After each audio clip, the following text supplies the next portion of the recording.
Hi TV people! So it's this house here. It's converted into a 5-bedroom all-en-suite. Walk through the front door, the rip-out's been done, we've removed everything we need to remove from there. The electricians have just come in now for doing the first fix. So we walk up the stairs. So again, with HMO regulations, we've got to comply with. So this is obviously the fire corridor. So we've just walked through the front door and I've come straight into here and up some stairs. So this is the protected fire route. And now every sort of bedroom off here, there's a doorway there, there's a doorway behind me.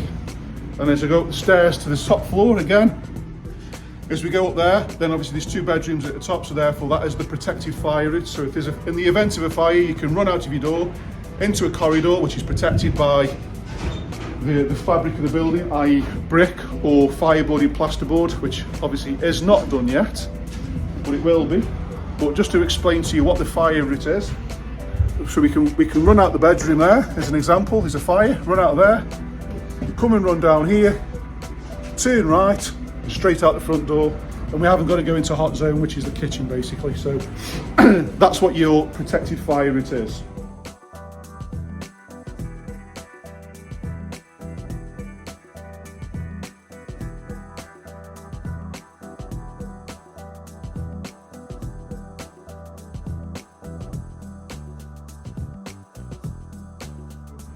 Again, this property, it's all been knocked down to brick completely. All the ceilings have been dropped. We've got some framework in here. We've also removed the chimneys, as you can see. That would have been the previous chimney stack there. So we've patched in the floor, as you can see, with some new joists.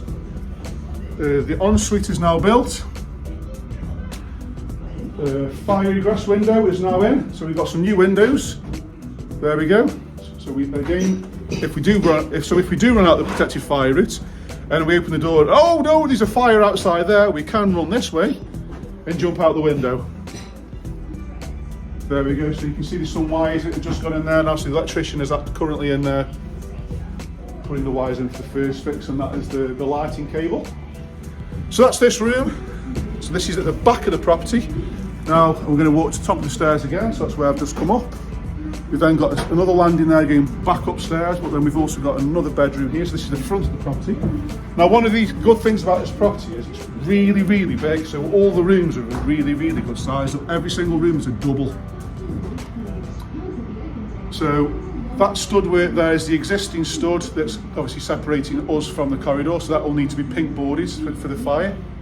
So for those of you at home that do not know, pink board is a fire rated plasterboard, so that'll give us the fire protection and the compartmentation that we need. Again, HMO regs, we have another fire egress window in here.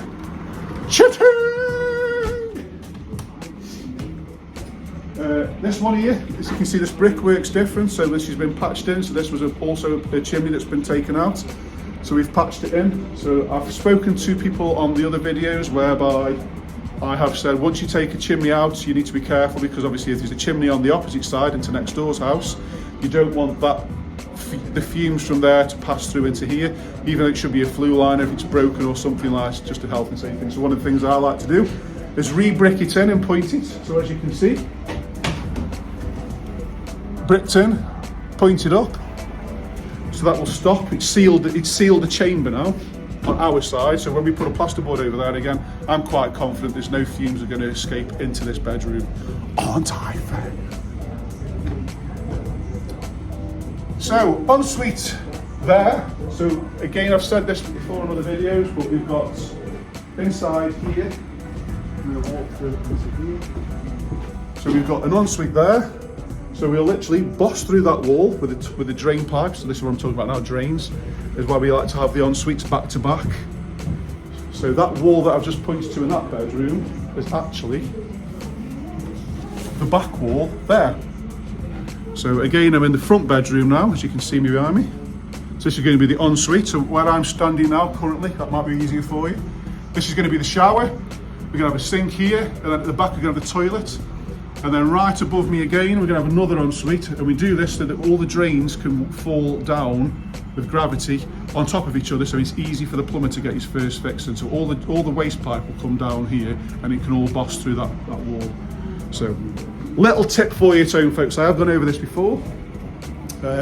Something else that's just caught my eye as well is this is a little bit of a builder's tip for you, folks. So one of the things that happens on site is we have a load of plans printed out and we put them on a wall. And when you do things like taking chimneys out, and it's very, very messy and all the soot comes down, and then the lads are walking around and their hands are black, and they'll walk up to the pretend plans and they'll go, oh, what was going on there? And they'll put the finger on it and mark it, and then the next thing you know, it's all marked off.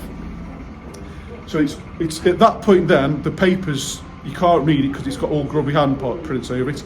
You've got all the dust in the air anyway, so then the paper becomes really, really dirty.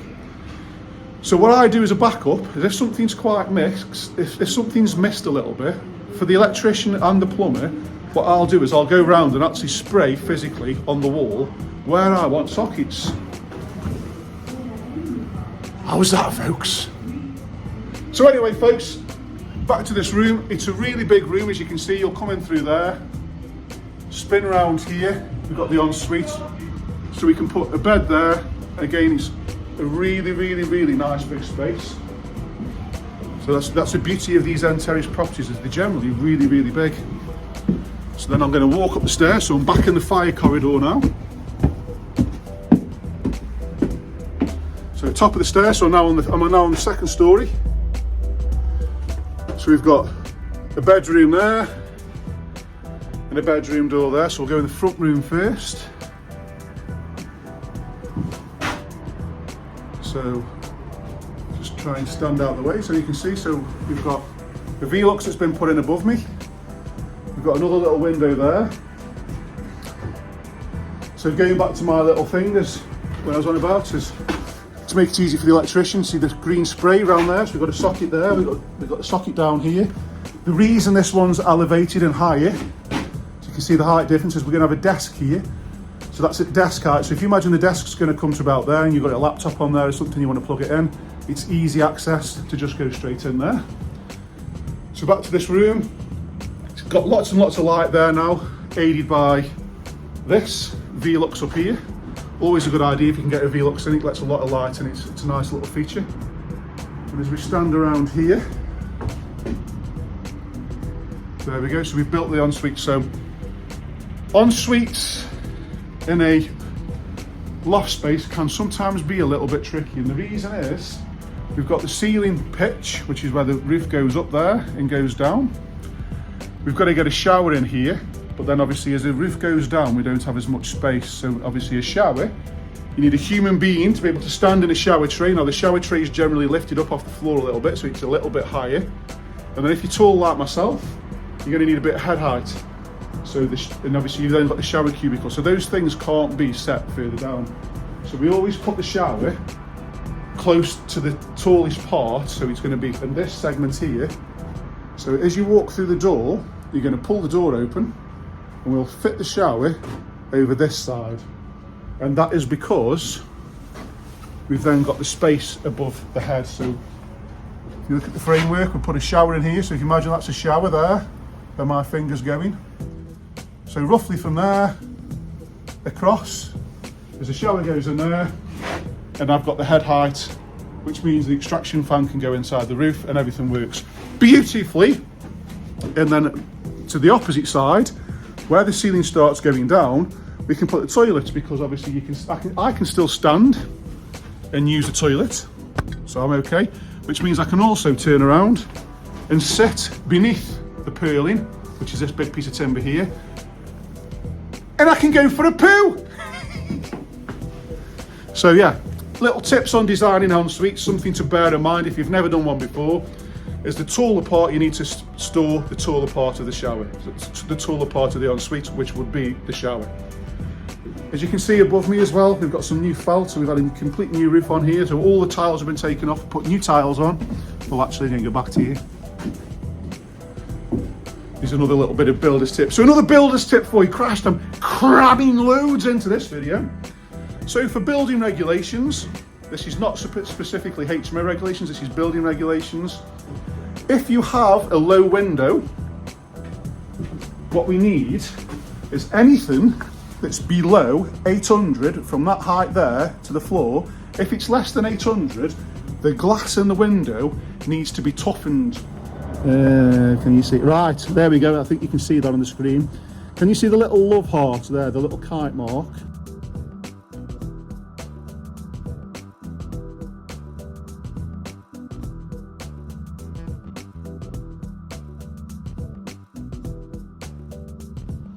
That is to say, improve that glass that's been made by the manufacturer, that's their sort of stamp, to say that it's toughened glass. And the reason is, if it smashes, you don't fall through it as quick because it shatters rather than goes through. Because if, obviously with it being low, you can fall into it. But that is a building regulations tip there. So anybody that's got a house that's doing any work to it, that's got a window sill height, which is from there to there, if that's below 800 millimeters, then you need to have toughened glass in there, which is just the glass. Now, if you have got an existing window, you can actually take this glass out and get some new glass made. You don't have to change the entire window casement. You can change the glass. However, that is a stipulation into building regulations. It's a safety thing. Ooh, aren't I sad knowing all this crap? Anyway, moving swiftly on. This is into the next bedroom here. So moving around here. So again, my little hack has worked with regards to socket locations. Green dot there. We've got green dot there with a wire. That's working. Green dot there with a wire. Oh look, and here's another little bit of something I can talk about. So can you see the existing chimney that's there? We've taken it out, we've put some lintels across. We've got to put a little bit more sand and cement there where Iris is pointing to you. And there's the gallows bracket. So I've done some other videos on gallows brackets and chimney removals, but when they're done, in this particular case, that's what it should look like. Gallows bracket there, plugged into the wall, a couple of lintels in this case that goes across, and that is supporting all that brickwork. So there you go, folks. If you want to see one that's done, light blue Peter, here's one I prepared earlier. That is it. And again, like I said before, we've got the ensuite on top of the ensuite that's down below, so the drains all fall down. So this is a communal room, so just so you can understand, behind me here, we've got the front door. We come through into the corridor, straight into this room here. So this room is currently that's the glass table. It's currently the little mess room that we call it. Where the lads can make a cup of tea, etc. So we stand around here. So again, it's all been ripped out up there. We've all back down to brick, so we're having a full thermal envelope on this one.